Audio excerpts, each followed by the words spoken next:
Siya'y ating kaliwanagan.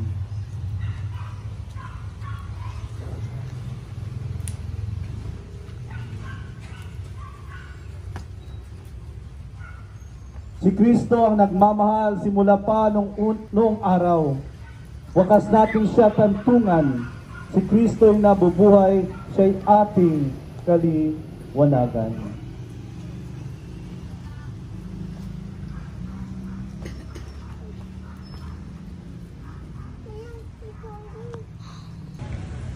Sa ngalan ng Ama at ng Anak at ng Espiritu Santo, amen.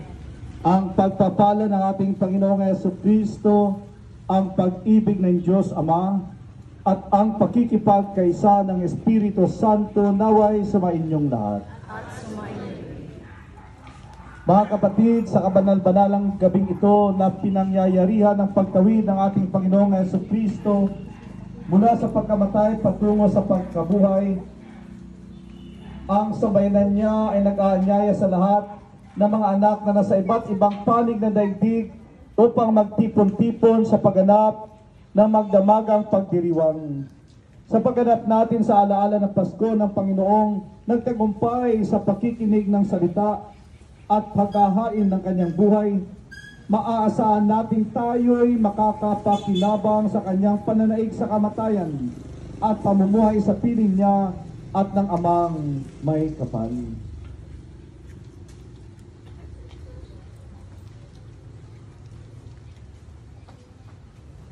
Ang pagtawid ng Panginoon mula sa kamatayan patungo sa pagkabuhay ay nilalarawan ng apoy na nagbibigay liwanag sa kadiliman ng gabi. Manalangin tayo. Ama naming makapangyarihan, sa pamamagitan ng iyong anak, kami yung dinulutan ng ningas ng iyong kaliwanagan. Ang bagong ningas na ito ay yung gawing banal at ipagkaloob mong kami pagningasin itong aming pagdiriwang